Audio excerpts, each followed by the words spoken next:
priorities. They definitely differ in adulthood in comparison to your teen years. If you're new here, hi, my name is Jaclyn and welcome to Color Me Well, a channel where diversity and mental health matters collide.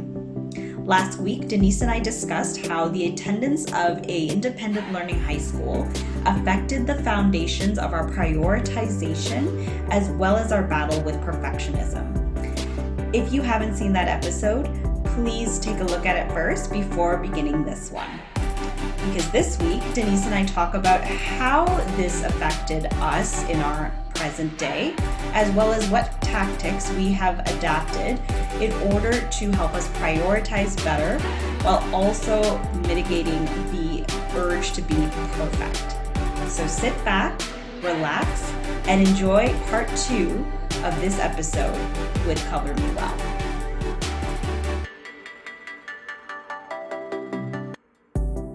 So on that note, Jackie, I find it really interesting that we had two different experiences in the sense, but I've seen you since high school. I've seen your progression and your growth, and I'm actually very curious to hear how that experience from our high school has impacted your current methods of prioritizing. What's your mindset now, and how do you deal with that? Well, it's interesting because you say mindset, and I think that's really what it comes down to for me. A lot of my insecurities stem from perfectionism. So I'm always stuck in my head on completing tasks or incompleted tasks that haven't been done. And instead of doing the tasks, I stress about how they're not completed yet. So it's really about training my mind right now to be able to prioritize better and to be able to say, if a task is not completed, then it's okay. So what I try and do right now is I complete what's in front of me. I have this tendency to do tasks, or I'm in the process of doing a task, and all of a sudden another task just is floating around in the back of my mind that I also know needs to get done.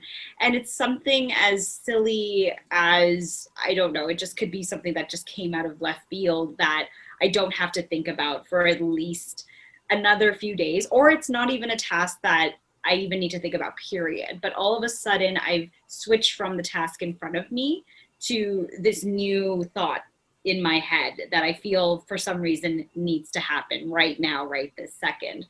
And then I focus on it and it doesn't even happen. Like, it doesn't even get done because I've suddenly made this the focal point of my mind. I'm stressing about it and I'm just not doing anything about it. So it's really interesting that it keeps happening that way for me. So for now, for this time being, it's really for me about putting all of my mind into that one specific thing that's going on in front of me. And if there's something floating around in the back of my head, it's about being pretty standard with the way that I think about it, in terms of like, okay, is this something that you really need to focus on right now? Probably not. And it's okay that it's there. Maybe write it down somewhere or just come back to it after you're done this task. And sometimes I don't come back to it because, like I said, it wasn't all that important to begin with. So I think that's really what it is now, is my self-talk around tasks needs to become more positive and not so much negative. And so I'm training myself currently to come to that place where I can talk myself out of that perfectionist mindset where everything needs to get done right there, right now, and just focus on what's in front of me. How about you, Denise? How have things progressed for you up until this point? Or where are you at actually in terms of your organization skills, your tasking and prioritizing? So the way it's progressed for me is that with the ability to, or with the freedom to explore, all those extracurricular activities, I ended up believing that there's always going to be these multiple aspects of your life. There's work, there is, family, there's friends, and extracurriculars, whatever other things that you want to do with your personal growth. And I grew to believe that these are things that you always have to constantly juggle. And not only that, that you constantly have to excel in. And that really was exhausting at the end of the day, because truthfully, there's only so many hours in a day. And that is something that I'm starting to appreciate, that because that was something that I needed to juggle, and I struggled juggling in previous years. But recently I actually saw this video from Dawn, the Minimal Mom, and she talked about a specific theory by David Sedaris called Four Burners Theory. And that Four Burners Theory essentially said there's four main quadrants in our life. So there's our family, our friends, our health, and our work. And that in those four quadrants, if you think about it in the concept of a burner, and like a stovetop, right? If you're using a stovetop and all four are turned on or geared on, it's dangerous. You don't want all four burners going off at the same time. And even if you do, they're going to create a lot of chaos in your life. There's just way too many things that will be happening all at the same time, and you're not going to be able to focus. And this is a little bit extreme in terms of that theory, but they said, in order to be successful in life, you have to cut out at least one of the burners. And in order to be really successful, you need to cut out two of the burners. And I think that's extreme. I honestly think that's a little bit extreme, because at the end of the day, we all need that sort of balance. But I started to appreciate the message of that. And I saw that in this current season of my life right now, I really have three things that I want to prioritize. And that is my health, my family, and my work. And you're going to say, oh my goodness, Denise, what about your friends? I definitely still love my friends, and I don't want to forget about them. But I find that I've been very blessed, because a lot of my friends seem to be in the same seasons of their life where they're really just trying to get their gears going in terms of careers, get their gears going in terms of like family life. And so I think it's not a bad thing that to turn a burner down. And it's just about communication and kind of, making sure that there's balance. And ever since I heard about that theory, I thought, it lifted this weight off my shoulder. Like I don't feel guilt anymore having to turn off or to turn down one of those burners at any point in time. And so it really helped me in terms of my work-life balance, because now I can say from 9 to 5, my work burner is up, but anytime after that, that's going to turn down right away. So I thought that was really interesting in terms of you're talking about having the mindset. That was the mindset that I had to adopt in order to kind of, stay productive and kind of be positive in terms of my mental health when it comes to balancing work life. Yeah, and I feel like a big thing that we tend to do that really plays into mental health as well. And I don't know about you, Denise, but I used to be suckered big time into large tasks lists. So I create these giant to-do lists, and I would see a lot of my colleagues do similar, where they'd have these giant checklists and just check off all of their tasks for the day. And I was really impressed, but I was also like, this can't be true. Like, how did you even manage to do that many? Because it would be a list of like 20 things on that piece of paper. And I would look at that and just feel complete anxiety around it. And I guess for me, when I think about it now, I'm trying really hard not to glorify having so much to do. And I think sometimes it's so easy to just list off all of those things, to be like, I did this, I did this, I did this. But sometimes it just gets to that point where you feel really stuck, because you're just like, there's so much to do and then so little time.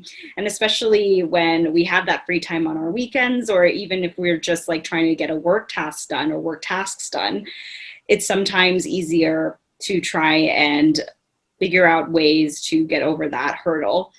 I think for me, I'm trying really hard to just be very black and white about what is important to do and what's not important to do. And I think the way that I try and think about it is if I complete this task today, does that hold benefit for me to tomorrow? Like, what can I actually just save this task for another day where I actually have a bit more freedom to be able to put the time and the effort into it? And I think that has really helped me to just let go of a lot of that perfectionism of completing so many things and being so like proud of myself and showing off my to-do list of, oh, I've crossed all these things out, when in reality I just end up becoming so exhausted and tired. And it's just this constant, a constant battle of me just trying really hard to feel validated by things that I've completed. And I think a lot of that does stem back to, I grew up in a household where I had parents who just did all of these things every day. They were cooking, they were cleaning, they were managing all the accounts in the household, they were, doing projects, and or if people came over, they were hosting. And it was just this constant.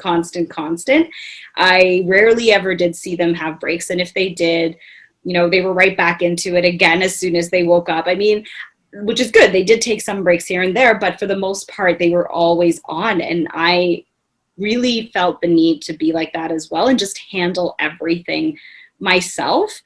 So another thing I'm also trying to do is to delegate more. If I can delegate it to somebody who is capable, which even in this case is like my partner, if I have too many things I need to do in the house, I actually try harder now to say to him, hey, can you actually clean the bathroom today because I'm feeling wiped? Or, hey, can you do the dishes today because I just need 5 minutes? So it's my mentality, just being able to just let go of something, even if I'm not going to be able to handle that today, or if I'm not going to be able to do the task myself, just being able to push it aside for a bit or putting it in someone else's hands and just trusting that it's going to get done and it'll be fine. How about you, Denise? How have you handled those big to-do lists in the past, and how do you find handling them now?